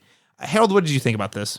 Yeah, I mean, you guys have a lot of good points. The one thing that I thought that it could have been maybe is that he took the egg and, we find out a little bit later that she's like, whoa, I told you I didn't want to have kids. What are you talking about? Like, yeah, it was a lie. It was a lie. But what I think it was is like in his head, I think he even, is telling himself whatever he needs to hear to get what he wants. I think he wants so badly to do the thing that his brother wasn't able to do, maybe. Mm-hmm. So maybe he genuinely did want to try to have a kid and have a boy, and his brother couldn't do that, so he's like showing him up. But that's what I initially thought. But then you have a great point about just literally the egg was the play, trying to build up the dragons. And I thought about the dragon thing earlier too, because we have a little bit of expositions earlier when they talk about last time this dragon was seen, it was one of the dragons that got away, and now it's like, oh, living off of the coast of some island now. Mm-hmm. I'm wondering if that dragon comes into play later as well. And so it's like the whole thing is just like kind of to the end of like who has the most dragons kind of a thing. Well, right, and that's kind of going back to what was discussed in the first episode, which is the real power of the Targaryens is not the royal blood; it's the dragons that give them the power. We're regular people. The only thing that makes us different is the dragons. Right. So I just wanted to quickly just hit on this sequence in general to talk about how it works. Again, I love that we get this standoff. We get that direct connection you're talking about there, Daniel, where Hightower essentially goes up ready to do business, and all of a sudden, Craghas shows up, Caraxes, that is Daemon's dragon, shows up, and he's like, JK, guys, swords down. We don't want to die today. And then Rhaenyra shows up on her dragon, doing the thing that she told them they should do at the beginning of the episode for the pirates, frankly. Mm-hmm. She doesn't ask for permission. She just gets on a dragon, and the way she sort of swoops in from under the clouds, just again, spectacular. That was tight. It looks amazing. And again, the exchange where Rhaenyra just comes in on a dragon, calls Daemon's bluff immediately. Again, Daniel, you already hit on this, but like the way it shows that A, he actually has respect for Rhaenyra, unlike her father, and B, that family ties thing. I think not only does he have respect for her as a dragon rider or a viable political entity, but he also has that kind of care for her where he's like, I don't want to hurt you. I'm not here to fight you, really, sure. So I guess I'm curious though. I mean, did you guys have any other takes on what this standoff tells us more specifically about the character dynamics between Daemon, Rhaenyra, and Hightower? Harold? I do think the interesting thing would be to see it come to a head later. That's what I do love about this type of situation, the writing, the characters, their conflict. I love so much that they are close and that they could potentially be against each other. I'm like, oh, like I love it and hate it at the same time, which is everything that I love about the show. But yeah, I mean, I don't think there's any question that he cares for her. I mean, you see whenever he meets up with her when he gets into town or whatever, he has brought her Valyrian steel necklace. Mm-hmm. So I mean, just the small gestures to show he actually does care about her. Well, and I also love he cares about her via gifts, but also I love that they both shift into Velaryon when they're talking to each other. It kind of shows like a certain level of respect that they don't have for anyone else. And I don't think he talks to his brother in Velaryon. Not fully, no. Not fully. So I'm just reinforcing kind of those things that we've been seeing, but it's driven home a bit more with each interaction. Mm-hmm. Daniel, anything you want to add about that specific character interaction between the three of them? Not too much that you guys haven't already said. I just want to add one point about Daemon again. I feel like after last week's episode, I felt like he was going to be built up as sort of this antagonist. But after this week's episode, I'm wondering if he might be sort of a Game of Thrones subvert expectations type of character, where we're supposed to we have this horrendous introduction to him last week where he's just killing all these people, castrating people, doing these horrendous things, and then over the season he slowly becomes a character that we kind of end up finding ourselves on the side of, maybe sort of like a Jaime Lannister type, where a lot of people really hated Jaime at the beginning, but then by the end of it, Jaime was this really likable character. I wonder if Daemon might have a type of arc like that. I don't know. That's just something to consider. I also think, this shows us a lot about Rhaenyra, where either she doesn't trust Hightower to take care of business, or and it just sort of has the mindset of, I'm going to take care of things myself, which is so opposite to Viserys, where he's not willing to make those decisions. Where Rhaenyra's like, this is what should happen. I'm just going to take it into my own hands and do what needs to be done. That was basically my last 2 cents about that whole sequence. Yeah, I mean, honestly, just in this conversation on this podcast, we've already discussed all the reasons that Viserys kind of sucks at his job, and Daemon basically has been saying that same stuff the whole time. So it's like, yeah, Daniel. I mean, it's not hard to see why we could be rooting for him, but Daemon in the near future, honestly. And just the last thing I want to hit on with the storyline is why would he lie to his new partner, Mysaria, who's played by Sonia Mizuno, who is a great actress, by the way. She's been in a lot of the Alex Garland projects, so Ex Machina, Annihilation. She played the lead in Devs, which is an amazing show on FX. You should check out if you like sci-fi. And listen, guys, the only reason we're talking about this scene, other than the fact, he lied. We've already talked about that, and it's kind of weird. It was a very weird approach to get where he was going. I just have to comment on this accent. It was really bad, Mysaria. Her accent was really weird last week. She has a totally different accent this week. I can't understand what's going on. And it's not that I can't understand it; it's that it's not consistent week to week. So Baelish is rolling around in his grave because he's afraid someone's gonna steal his accent slipping nonsense in the show. Any ideas of what's going on with Mysaria here? Come on, she's mid-Atlantic, nondescript. Yeah, I don't know. I didn't think about that. I have to rewatch that. I've not noticed that she was talking goofy. Well, it's not that I can get behind goofy. It's that it's inconsistent. It's inconsistent and very different from what we saw just an episode ago. And I'm like, this is a choice, a creative choice. She's like, listen, you can take the girl out of Dorne. Take the Dorne out of the girl. I want to reiterate, I think Sonia Mizuno is a fantastic actress. I want to make sure it's very clear. It's just very interesting, creative choices. Accent's not her strong suit, maybe. Daniel, anything you want to add about our accent watch? Is this worse and more offensive? Is this more offensive than the Baelish slipping accents? I actually, maybe I wasn't paying that close attention, didn't notice it as super. It wasn't super obvious to me, but if that, I mean, I don't know. I'm not too concerned about it, I guess, at this point. Okay, I guess I'm the only one who pays attention to the accents. It's probably because I have a great affinity for Baelish, who did it all the time, and I had to justify every time he did it in my head.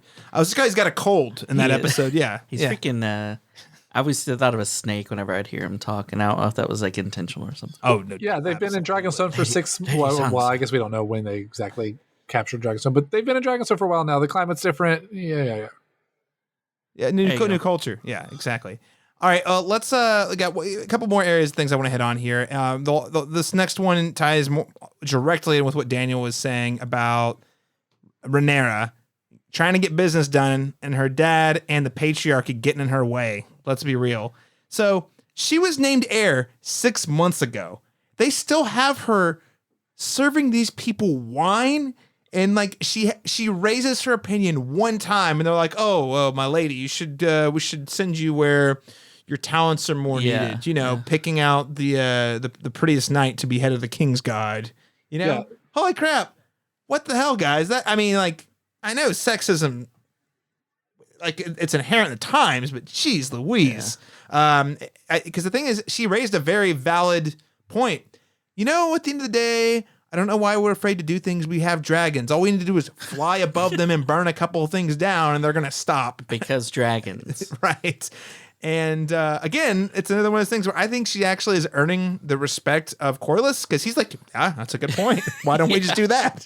The princess has a good point. Right. So, I mean, it's just really, really interesting. And again, I love that we get to learn more about her in this episode, because the thing the one common, I wouldn't say complaint, but observation I've heard from a lot of people is that, well, they're just rehashing archetypes that we've seen in Game of Thrones before. And I'm like, well, okay, yes, we have a young princess who's got blonde hair because she's a Targaryen, and she seems to be more of a take charge type woman. So yeah, there's parallels with Dany, but I love this because we actually get to see more of like her internal self here. The way that she is sent to pick the new head of the Kingsguard, we see that she has a political mind, because she's like, I know you want me to pick the richest house, but you know what? I saw Sir Criston over here. He's got battle experience. He doesn't need a squire, and I saw him beat my uncle in battle during a tournament. This is the guy I want protecting my dad. I don't care what the politics are. What's going to get us the results we want, right? So I say she has a political mind. She's not playing the game. She just is trying to make good decisions based off of what she knows. So again, she's very smart, very cunning, and is, in my opinion, a force that should not be trifled with. Because, again, every time they dismiss her, I can just see the resentment just boiling on her face. You know, and even the way Princess Rhaenys Targaryen, her aunt, the queen who never was, when she confronts her about it, it just is so heartbreaking, because this is a woman who almost had the throne, but was basically like, yeah, sorry, this is not the order of things. Men rule things, and they don't like women. And we see this constantly come out throughout the episode. So again, patriarchy on full display. Clearly something they're aiming at with Rhaenyra as a character, and sort of trying to demonstrate the challenges that women in this world, even powerful women, have to try to overcome. Despite being named heir to the throne, she has basically no respect. So, Daniel, I want to turn to you. I mean, how do you think Rhaenyra will use this sort of resentment to motivate her, both in this episode and also later in the series? Yeah, I mean, I think that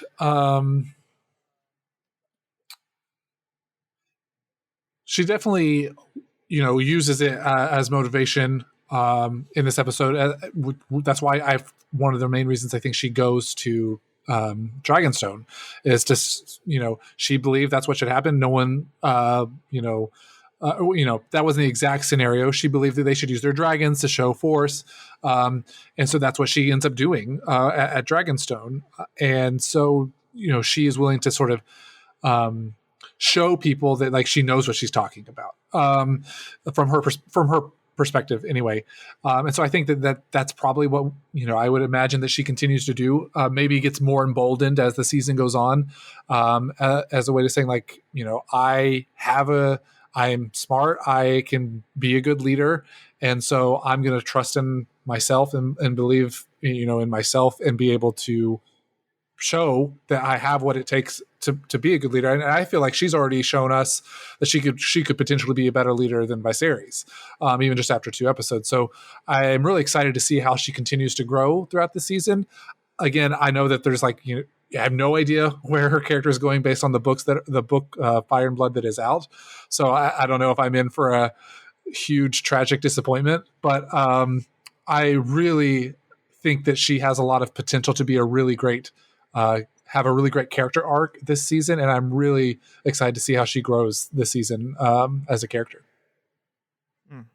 See if she can buck the patriarchy. Harold, what do you make of her, sort of the way she is seemingly using this, the patriarchy keeping her down as a way to motivate her to be bold? No, I do think it's got to be a motivating factor for her. Daniel, I think you had a great point earlier that had me thinking. The whole thing about why nothing much has happened with her is that he needed to name an heir. So when he named an heir, that was like the end of it to him. And then he just never does anything. He is satisfied, like, hey, do that thing. And he does that thing, but there's with no intent or no reason. He just knew that he had to do something, and he's trying to avoid the conflict. So now that he's named the heir, hey, I don't have to do anything else. All right. Well, and why did he name her the heir? Was it more because he wanted her to be the next in line, or was it because he wanted to take that power away from his brother? Right? What are the motivation there? Both. Could have been both. I see. I thought it was both last week. You don't know. I thought it was both last week, but seeing how he's treating her in this position, I'm starting to think it was more of he just didn't want Daemon to have it. That's true. That's very true.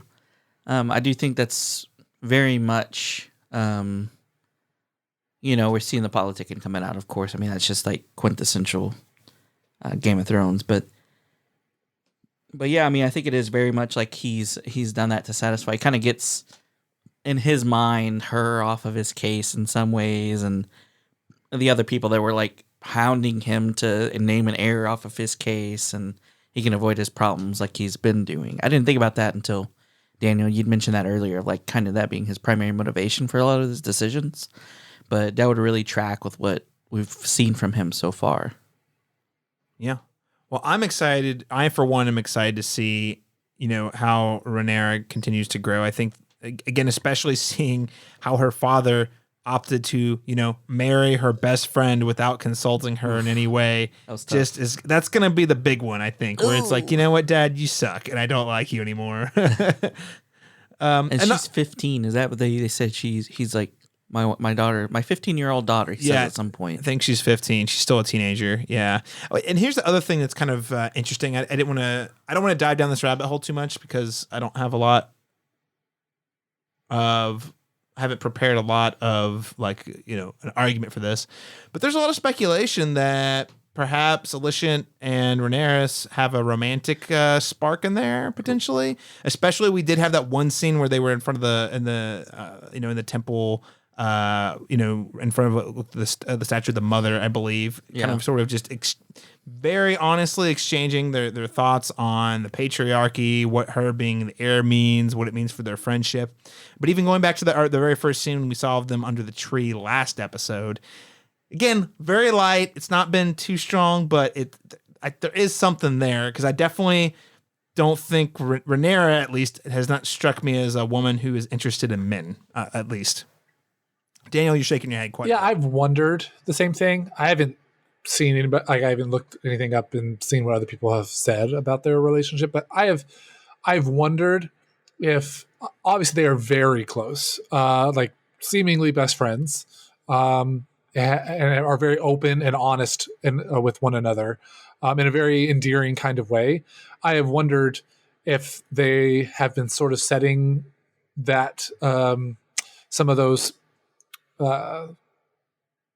planting the seeds for a potential reveal of something like that. And I think it would make sense, but it's just been more of is there something more to the relationship? I'm not sure. I don't know. We'll have to see how this plays out. Nothing like you said, it hasn't been super obvious or no one has said anything or in the show that makes me think that, but I have thought that there might be more to their relationship. And we'll see how this impacts their relationship afterwards.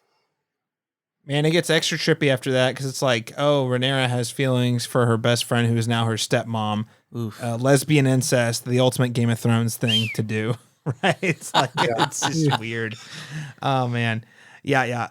Okay, well let's start to wind down here by talking about this last scene. So again, after Viserys officially turns down Lord Corlys Velaryon's proposal to take his daughter, Velaryon goes to Daemon to propose an alliance because he's like, boy, here's the thing.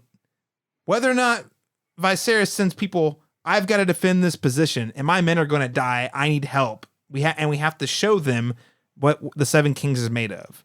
So just to kind of quote Daemon, here's how he sort of lures him in. He says, listen, your king...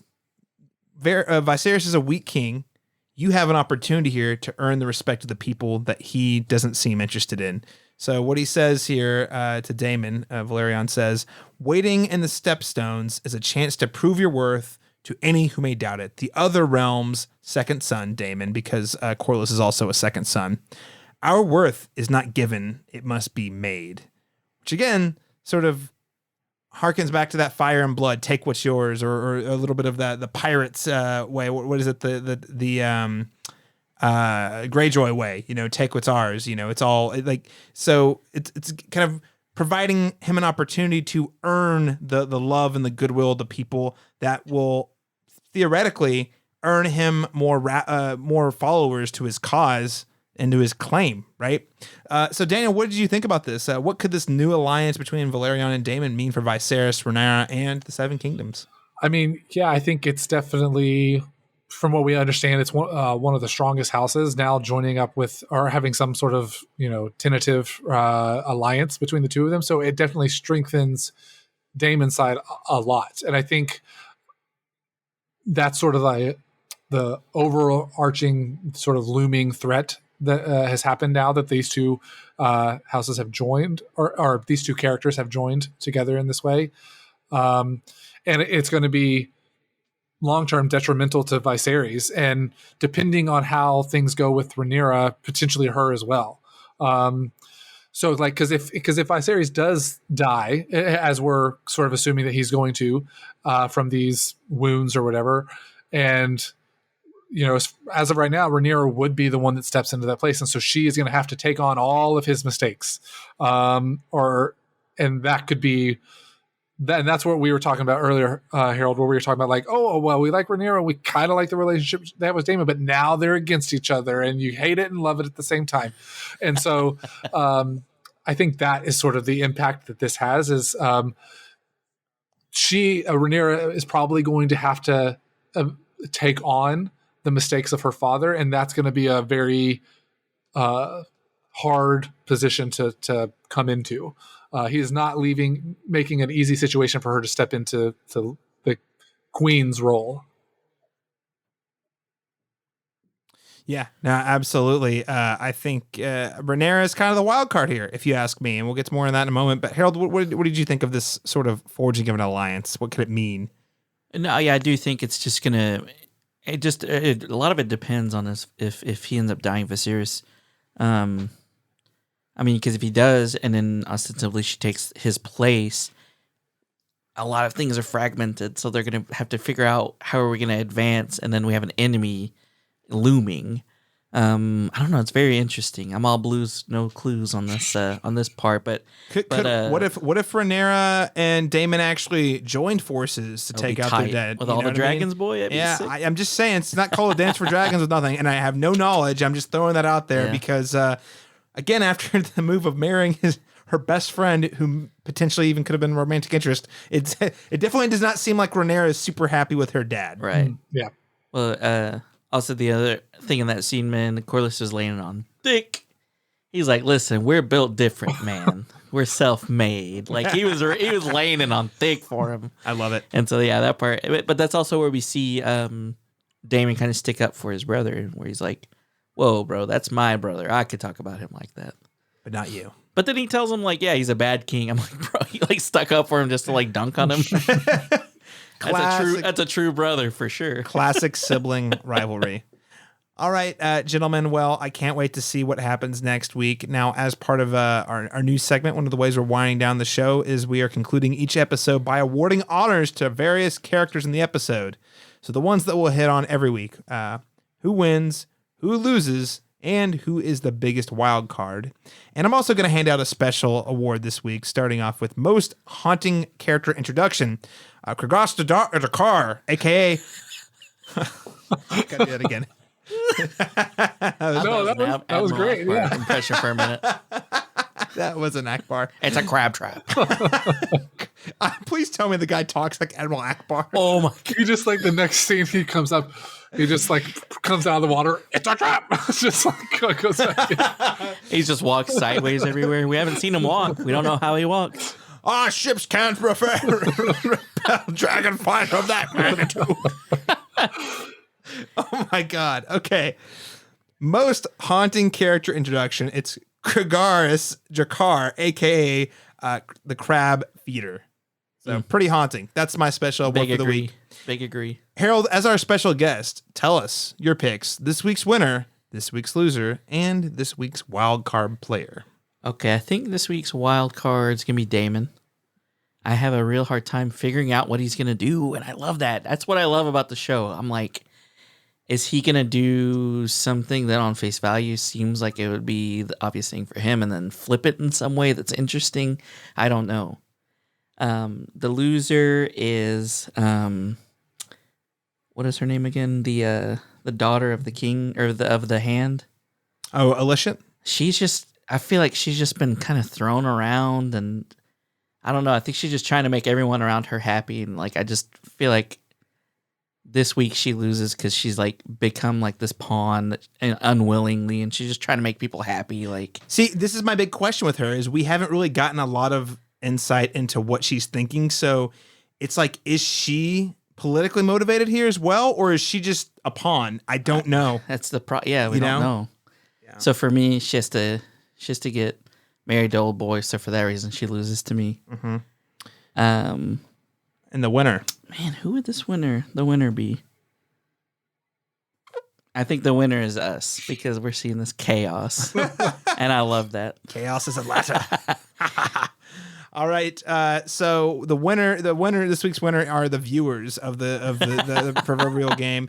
Daniel, tell us who's this week's winner, this week's loser, and this week's wild card. Those are some good choices. I went a little bit different direction. For me, this week's winner was actually Daemon. I think that him gaining the house, Corlys' house, is a pretty big thing for him. I think if he wasn't able to gain that support, would he be able to really make a run first, or make a play later on the road? I think this is going to be maybe not immediately, but like down the road, this will be develop into like a pretty impactful thing. So I think this is a big win for Daemon. So on the same vein as that, I think Viserys is the loser. He not only lost the support of a house, most of the council seems to be disappointed in his decision making. He also has fragmented his relationship with his daughter.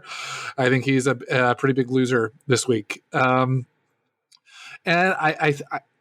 I actually struggled to pick the wild card this week, but I actually ended up going with Otto again. I went with Otto last week, but I'm going with Otto again because I don't know what. Yes, he seems to have moved up a little bit, like by putting Alicent in the correct, and being on top of that from the get-go. But I also don't know what his long-term goal or play is. Obviously, he's moved up a little bit in power, but like, is he planning something like huge, sort of like traitor-ish, or is it just these subtle moves? I don't know. So I'm still trying to figure Otto out. So I feel like that's the wild card for me. All right, so I'm going to say this week's winner, Otto Hightower, because much like last week, I think he's coming out on top in terms of political position. Just like last week, he had his way by getting Daemon out. This week, he has his way by having his daughter betrothed to the king. This week's loser, Corlys Velaryon. He went big, he went bold, and wow, if he had a better king, he probably would have won big. But unfortunately, he does not. So he lost big. He does have Daemon on it by his side, which I guess is sort of a silver lining, but it is certainly not the outcome he wanted, either for his political future or for the outcome of his ships and the invasion he's planning to defend. In this week's wild card, Rhaenyra. Why? I tell you guys, just look at, I'm just watching her face, the way she is like just getting increasingly pissed off at people dismissing her and her ideas, how angry she seemed when her aunt was basically telling her to just deal with it. This is just the way it is. I don't think she's going to settle for this. Whether or not she ends up queen, I think is a big question mark for me. But one thing's for sure, she's going to raise hell every step of the way, no matter how it shapes up. All right, guys. Well, just really quickly, we are about out of time, but I just wanted to quickly note a little preview for next week. The title for our next episode is Second of His Name. And it does look like we're going to be looking at, I don't know how long, but another bit of a time jump, because it seems like Alicent, God, we're going to get corrected so much if we get this wrong. She was already talking about being pregnant, and they were going to name him Aegon, the second Aegon. So I think that's what second of his name means. But in classic Game of Thrones fashion, I'm betting it means something else too. So with that said, what would you guys like to see, or what are you expecting to see next week? Harold? Oh man, I really want to see what happens with that alliance with Daemon and Corlys. I want to see what happens with that, if that ends up going anywhere. I want to see the Crabfeeder. Crabfeeder. Because he feeds the crabs with human flesh. That's right. I want to see if that pans out, or if that's even maybe, is that one of those things where it was like kind of introduced today or this episode and then not really talked about for a little bit, or, I'm really interested in to see where that ends up going. And then just, of course, more of like the politic and see what other moves gets made, what kind of craziness Otto gets into. I'm really just interested to see like kind of those few things. I will say one of the benefits of the time jump is you do kind of get to jump ahead. You see the beginnings and the seeds planted of some of these alliances, and with those time jumps, you're like, oh, and here's how it's developed. Didn't it come to fruition, or did anything happen with it? It's not as slow a burn. Daniel, how about you? What are you looking forward to seeing in Second of His Name? I think if I'm thinking about, kind of like you said, trying to kind of read into the title a little bit, figure out what the title might mean as a secondary sort of title. And I also want to continue to see the development of Rhaenyra and just see how she's going to come into her own as an heir. All right, no, very cool. You guys have said it all. I just I want to see some dragons roast some crab feeders. You know what makes for good dinner? Crab roasted by Dragon. Dinner's on me, boys. We're going back to Red Lobster next week. That's what I want to see, though. And I think the teaser for this week does, in fact, give me hope that we're going to see dragons kill some stuff. All right, that is all we have time for today. Everyone, thanks so much for tuning in. Again, if you enjoyed the show, please help us out by rating and reviewing the podcast on Spotify or Apple Podcasts. And again, you can follow the Cast Beyond the Wall on Twitter at cast_beyond_GOT, or on Facebook at facebook.com/Cast Beyond the Wall if you want to engage in all of the Westerosi conversations. And lastly, if you have any thoughts, theories, questions that you want us to discuss on the show, please send us an email to castbeyondthewall@live, that's live.com. Harold Story, where can people keep up with you and your work online if they want to tune in to what's going on in the world of Tunes?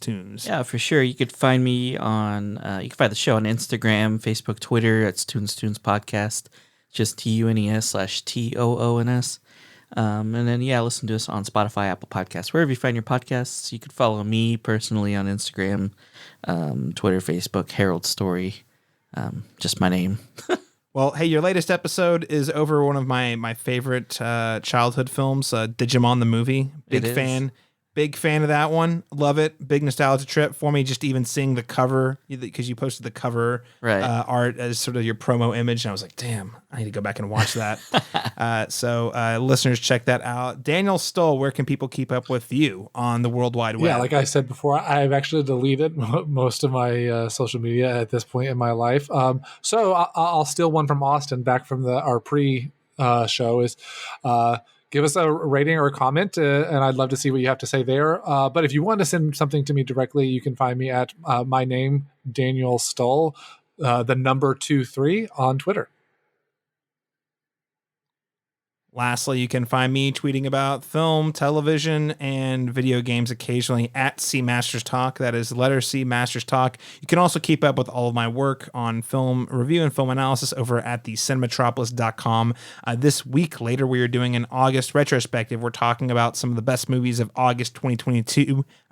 Things like Prey, things like Bodies, and things like Bullet Train. Kind of compressing it all into one extra long episode. And we've got some great guests from that. The listeners of this show may remember we have guests Dalton Stewart, LaRon Chapman, and then Charles Elmore on that one. So check us out. Again, that's the cinematropolis.com. That should be coming to your RSS feed, the cinematic schematic that is, on Thursday. All right, everyone. Thanks so much for joining us to recap the second episode of House of the Dragon. You can join us next week when we continue to go beyond the wall.